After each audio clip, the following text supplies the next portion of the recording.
These are the breaks. And guess what? It is September the 19th and it's Taco Tuesday.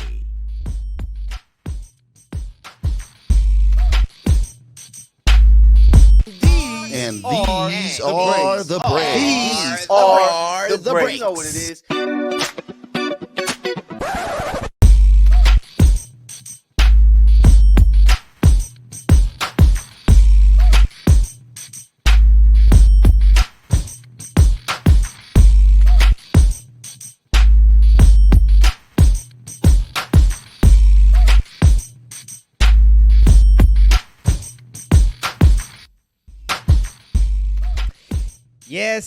Yes. Ladies and gentlemen, we are back here live for the premiere of Season 2 of These Are the Breaks. Myself, Fredo Cervantes. And you know what? It has been an incredible time right now because the NFL is back.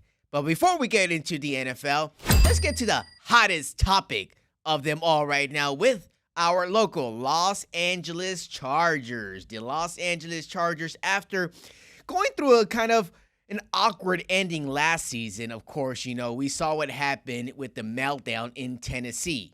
But when we talk about what is occurring at this current moment right now, when we talk about head coach Brandon Staley, some people want to say, well, hey, that guy deserves another opportunity. There's other people that say, hey, bye-bye. They got to say bye-bye to him. And right now, it's that type of critical time in a situation like this when you are entering a season as one of the favorites to make it out of the AFC West, make it pretty far. You know, Justin Herbert, about a month ago, got the largest contract in NFL history. So a guy like that, and when you got a guy like Brandon Staley, that should be bringing you some W's in the NFL. But right now, head coach Brandon Staley brought two big L's, two huge losses coming in week 1 against the Miami Dolphins here at SoFi Stadium as I was there watching that crucial loss. I mean, when you look at a loss of 36-34, you allow 36 points on the season debut for the Chargers at home. Then you go back to Tennessee and you give up another set of points. When you look at the ups and downs, and I mean, this is one thing I do want to talk about because, yes, I do want to say that Brandon Staley is on the hot seat right now. It's hot. It's hot right now because starting the season 0-2, it is very, very hard for any team that starts 0-2 to kind of get back on the winning side and go above 500. Let me give you guys a crazy stat right now. Crazy stat. You might not even believe this, so higher the volume right now because you definitely want to hear this. The Chargers are the only team ever to start the season 0-2 despite, scoring 50-plus points over the first 2 games and 0 turnovers. So what is that saying? The offense is playing great. The offense is putting up numbers. Shout out to Kellen Moore, the new offensive coordinator for the Chargers right now. Doing amazing, doing the right things with the ball. But the problem is with the defensive side of the ball.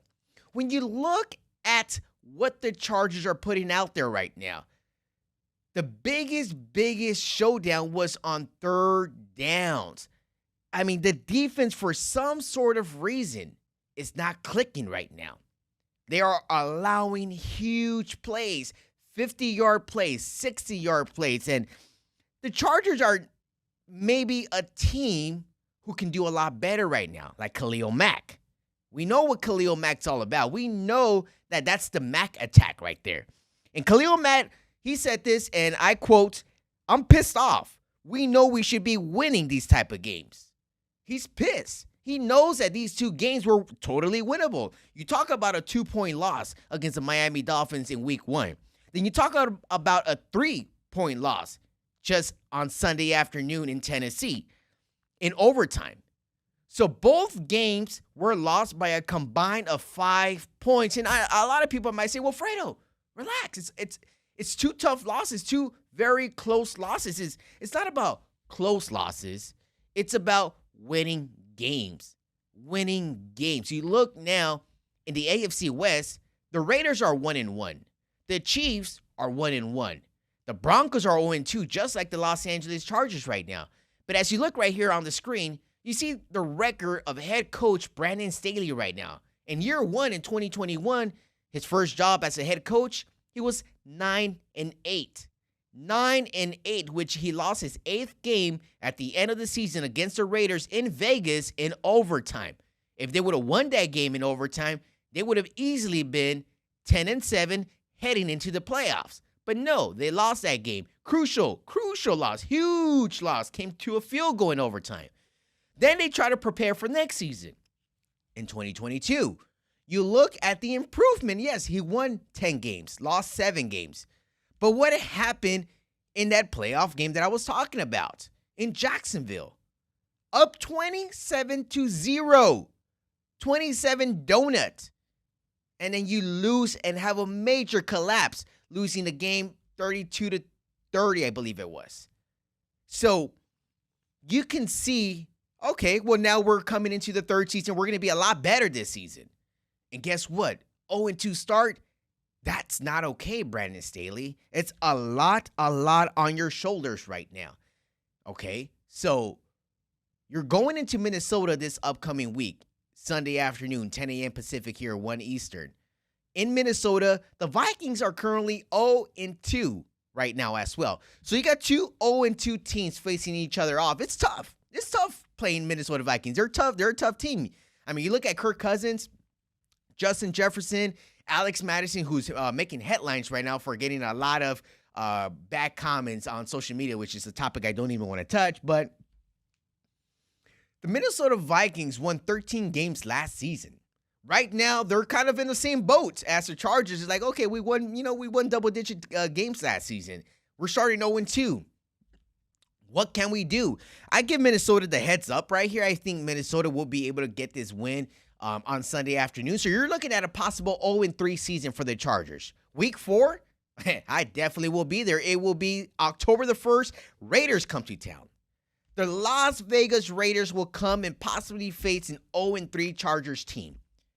We know that in the AFC West, the Chargers and the Raiders, that's a tough game. That's tough game. That's a battle. That's a rivalry right there. Brandon Staley, if I can just talk to you right now and let you know that you right now, I believe in you. I know that you're pretty much capable of doing the right things and getting this group of guys together, because even Herbert and Williams, they said after the game, they said, hey, we got to play better on third downs. And this is another crazy stat, because right now it's all about bringing up stats. And this is something that I cannot see a team winning when the Chargers win 2 for 14 on third downs. 2 for 14. You cannot win a game going 2 for 14 on third downs.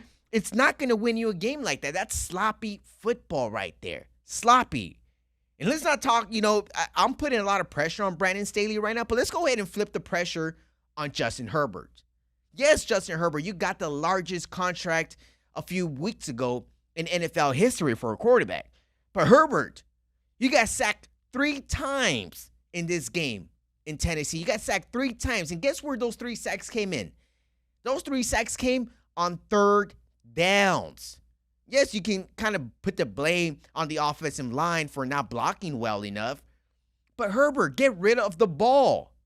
Get rid of the ball. That is devastating right there. That's as a experienced quarterback and a a smart enough quarterback. Not saying that you're not smart enough, but you got to realize that there's moments that you kind of have to get rid of the ball. You got to have to throw the ball. And, that's just not okay. This game right now was one of the ugliest ones I've seen right now. The Bolts are 0-2 right now. They're 0-2 after a 27-24 loss in overtime in Tennessee. So there's just a lot to talk about in Charger land right now. But there's definitely going to be a lot more to talk about in Charger land starting Wednesday night, 9 Eastern, 6 Pacific, as I will be hosting the newly Bolts Weekly Show here on Infanity Television, which is going to be one of the best shows that we're ever going to do right here. And it's just a lot to expect because we're going to be bringing you a lot of great insight in the Charger team, a lot from the coaches and players. We're just going to give you a lot that other shows do not give you, all right? So make sure everybody, tell your neighbors, tell your uncle, tell your kids, tell everybody at work. Make sure you tune in to Bolts Weekly every single Wednesday live, 9 p.m. Eastern, 6 Pacific, only on Infanity Television. But hey, enough about the Chargers. There was a lot of football overall to talk about. Of course, we had the Rams and the Niners. We had the Bills and the Raiders. And I will be getting into that when we come back here on These Are the Breaks, live from the Infanity Studio. We'll be right back.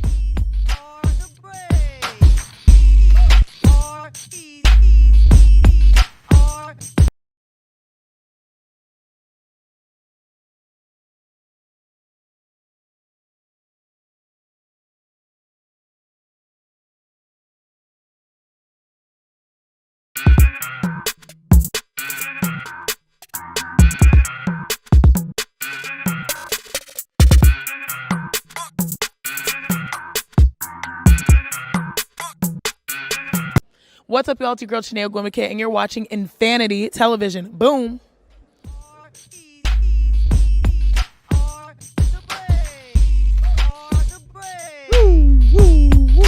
Yeah, buddy. These are the breaks. Myself, Fredo Cervantes, back here on the hottest show that you can catch every single day on Infanity Television, 12 p.m. Pacific, 3 p.m. Eastern. You got myself, you got Michael, you got Beeb, you got Tracy Trees. I mean, we got a hot show right here. So make sure everyone tune in to the breaks. But I do want to talk about more of the NFL season. Of course, it just kicked off. We're underway in week 2 right now.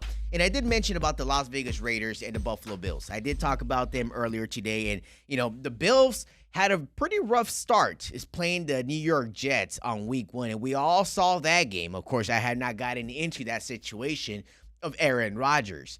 Aaron Rodgers, you know, he did tore his Achilles in his first drive, in his first career game as a New York Jet, which was one of the most sad moments that we've ever seen in the NFL game, because it was just, you know, I feel for the city of New York. I feel for all of the Jets fans who were so excited to get one of the best quarterbacks to come over your team, and in the first few minutes he gets hurt, out for the season.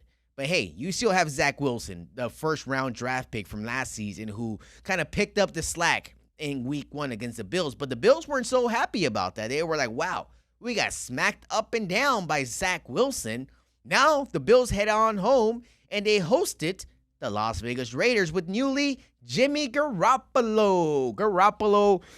He was impressive yesterday. Jimmy Garoppolo was impressive yesterday, you know, even though they only put up 10 points on the scoreboard. But Jimmy was able to maybe look comfortable out there. There was a few interceptions that he did get. He got 2 interceptions during the game, but which could have gone a different way. Of course, little mistakes like that can be cleaned up. But I'm pretty much excited about the Las Vegas Raiders right now, which is kind of crazy for me to say that right now, because they look pretty good. You got to look at Devontae Adams. He's finally feeling like, okay, now I can deal life without Derek Carr. Because the moment the Raiders traded Derek Carr last season during the offseason, he was pretty he was down. He was sad. He just seemed like he didn't want to be in Las Vegas anymore. But the Buffalo Bills took care of their problems there. They won 38-10, 28-point victory for the Buffalo Bills. Of course, one of the biggest headlines was Josh Allen. Of course, Josh Allen throwing for 274 yards and completing 3 touchdown passes and 0 interceptions. This was a different type of Josh Allen that we saw in this game. But the Josh Allen we saw in week 1 was not the one.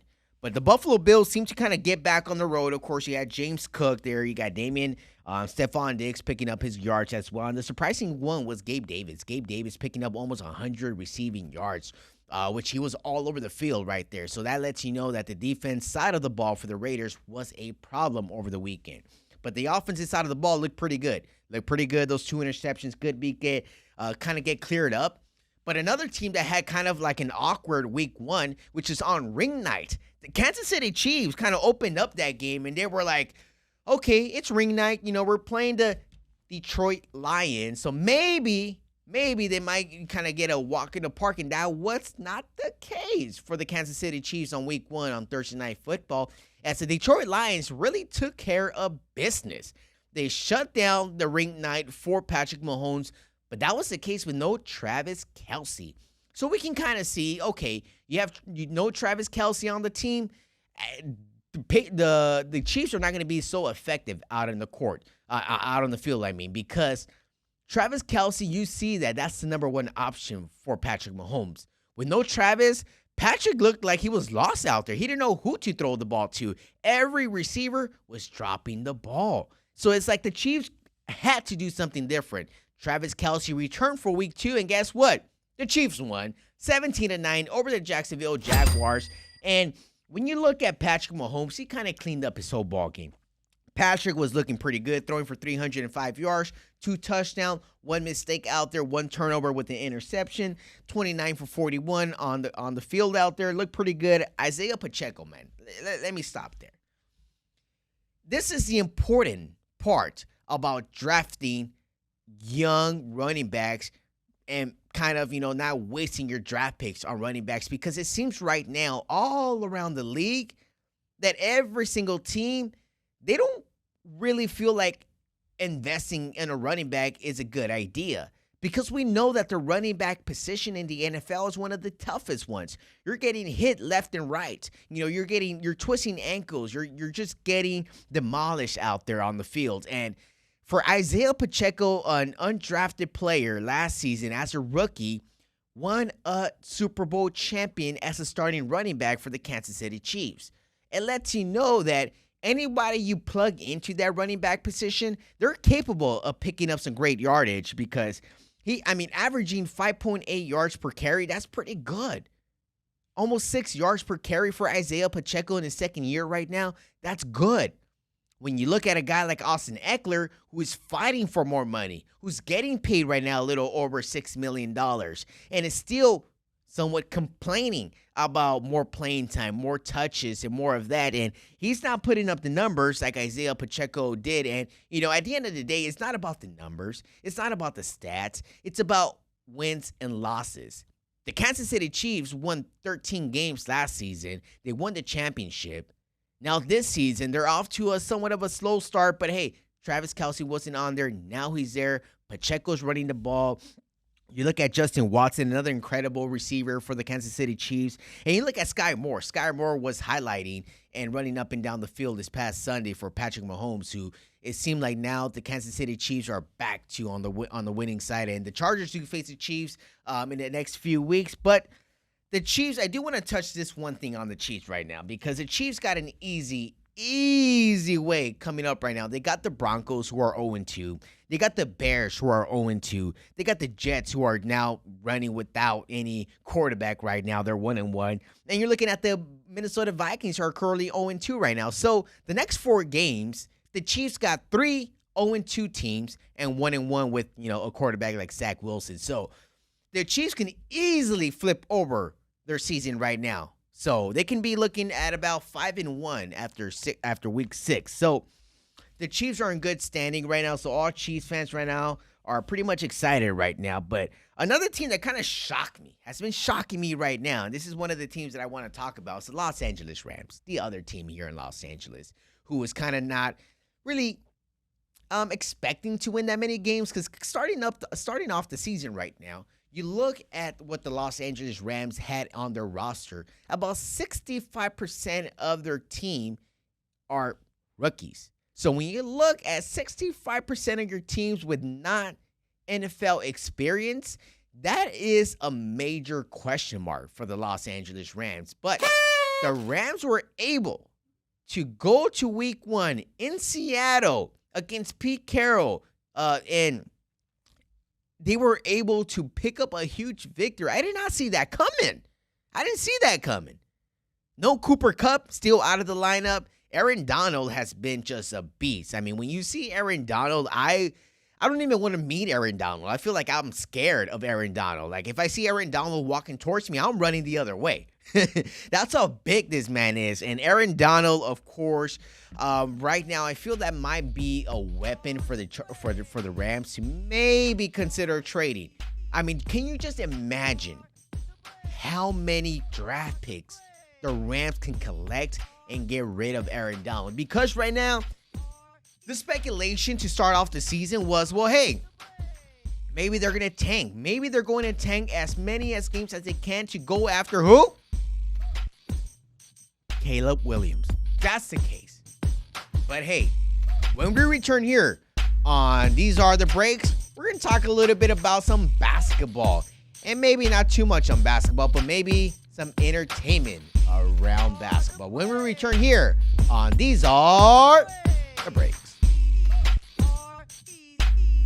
What's up, y'all? This is Lexi Brown with the LA Sparks, and you're watching Infanity TV.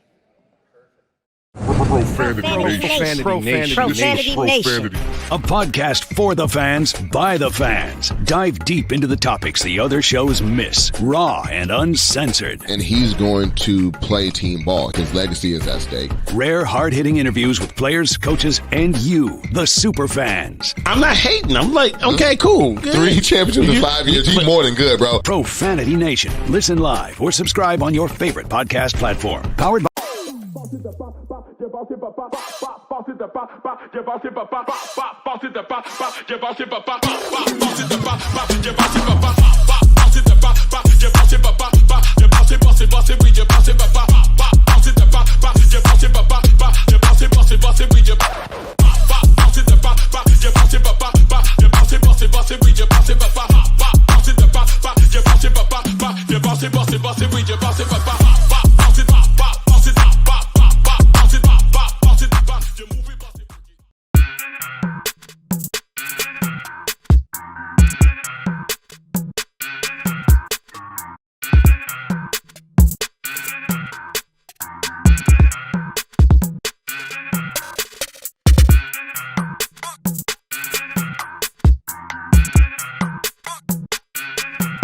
What's up, y'all? It's your girl, Chanel Gwimike, and you're watching Infanity Television. Boom.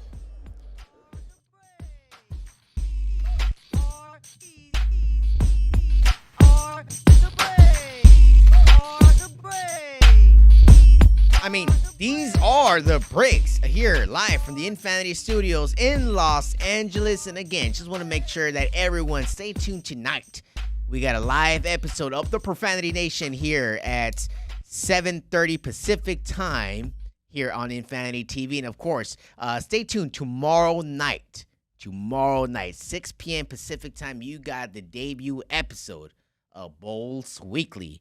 All right, so that's going to be pretty much an exciting time. But right now, it's kind of more of an exciting time because NBA season is right around the corner. And you know how we like to talk NBA. But before we talk about the NBA, let's talk about the 1980 Los Angeles Lakers. Of course, anyone that has been watching the season 2 of HBO's Winning Time of the Lakers dynasty from the 1980s has been a pretty good series so far. But hey, Winning Time fans, it's losing time now because HBO has now canceled the TV show Winning Time, and it is a sad moment because we can understand why. Maybe, you can say that the ratings have not been there all season 2, but it's the strike. I mean, when you look at everything going on around the entertainment business, everyone's striking out there. People don't want to work, writers, actors, and stuff like that. It's making things pretty sad in the entertainment business. Of course, this series was filmed about 9 months ago, early in the year in January. So you know that all this was, of course, a lot of it gets filmed months, years ahead of time. It gets edited, I believe the season premiered about a month and a half ago. So the season ended on Sunday night with, of course, we saw the 1984 series where the Boston Celtics beat the Lakers for the first time in almost 15 years since, Bill Russell was around there and Jerry West, who went about, if I'm correct, 1-9, one of the ugliest records I've ever seen. So no shout out to Jerry West out there, but shout out to the Jerry West character right there because Jerry West the character on Winning Time is kind of like my favorite character, even though, major shout out to John C. Reilly. I mean, John C. Reilly played a perfect Jerry Buss, and it even took for current Laker owner and daughter of Jerry Buss, Jeannie Buss. Shout out to Jeannie Buss, who recently got married. Jeannie Buss said, hey, I love the way my father looked in this show. She just kind of seemed like they caught all the right things on Jerry, and it was, because at times I forget that is John C. Reilly. And, he did an incredible job in this whole series here. So I really hope that the series does come back, whether it's on another network, it's on another platform. I hope it comes back because, a lot of fans were really expecting to see the Shaq and Kobe era, which is a very good one because we know all the drama that went down with Shaq and Kobe, Phil Jackson, and all of that stuff back in the early 2000s. And, so that's something crazy to go ahead and see. But, for everyone out there who has not gotten a chance, because there's still a lot of people out there that are like, wait, what's Winning Time? Wait, it's about what again? Oh, yeah, I don't want to watch that. A lot of people who are not Laker fans don't kind of want to watch this series. It's they kind of look at it, it's like, oh, it's a Laker series. It's a Laker show. I don't want to watch it. But hey, you just got to be a basketball fan to watch this show. It's entertainment. And I'm telling you, my favorite character, the guy that played Jerry West, he is funny. I mean, there was a moment in season 2 in the middle of the season where, there was that scene where the Lakers, Jerry Buss, fired head coach Paul Westhead, and they, that's when Pat Riley stepped in. And when they were having that press conference, and you see Pat Riley standing there, Jerry West standing there, and Jerry Buss standing there, you see some of the funniest face reactions from Jerry West. He's an idiot. It's so funny that it got me laughing. It was nonstop. That scene itself was just so hilarious. You got to watch the whole show. So right now, I mean, I'm pretty sure you can still go. I don't know if I want to go ahead and say, hey, go download the HBO app. But I mean, I think that's the only way you can watch this series right now. I'm sure it'll still be up there for the next few weeks until it officially gets off the network. But go ahead and watch season 1. If you have not seen it, watch season 1. It's really, really good. And season 2 just got a lot better. But, of course, ratings were down this season. The strike was down this year. So that is one of the biggest problems right now in the entertainment business, which, Winning Time and ended up getting the bad side of that. But guess what? Now that we're talking about fiction stuff, let's talk about the real life situation with the current Los Angeles Lakers. Of course, the season is about a week away with training camps getting underway, media day getting underway. And, this is the time that we look at LeBron James entering his 21st season in the NBA, which is just crazy to talk about that. Crazy. I mean, LeBron James is arguably right now, I can say, top 10 player in the NBA. I don't see LeBron being out of the top 10 because when you look at the top 10 list that came out a few weeks ago and LeBron was placed like at number 13, I mean, don't get me twisted here, but if you're going to have James Harden or a guy like Ja Morant or Jamal Murray, I get it. Jamal Murray just won an NBA championship. I mean, hands down to the kid. But you cannot say that Jamal Murray is a better player than LeBron James right now. You cannot say that James Harden is better. You cannot say that Paul George is better. You cannot say that Kawhi Leonard is better than LeBron James. You can't even say that Anthony Davis is better than LeBron James right now. LeBron James is still one of the greatest players. I mean, the only people that I would put above LeBron James right now, Nikola Jokic, Steph Curry is right side by LeBron James. I mean, you got to give a lot of credit to a talented Jason Tatum. You got to look at a Jimmy Butler. You got to maybe look at Joel Embiid. I mean, those are guys that I can say, okay, yeah, they are better than LeBron James. Maybe Kevin Durant right now. But you cannot say that these other guys are better than LeBron James right now. LeBron is going to come in hot this season. The Lakers are coming in at number 6 at the Las Vegas odds for the NBA championship. So, hey, that's at a plus 1,300 right now. So what does that mean? You bet $100 on the Lakers to win it all to win $1,300. So you can go ahead and make that bet out there right now. But that is what the Lakers are right now. So make sure everyone stay tuned for the rest of the week here for all of the latest content on Infanity Television. Of course, again, stay tuned tomorrow night, 6 p.m. Pacific, 9 Eastern for Bolts Weekly, the premiere show. It'll be very exciting, so make sure everyone stay tuned. Myself, Fredo Cervantes. Make sure you follow me on Instagram and Twitter at Fredo Cervantes, and I will see you tomorrow night.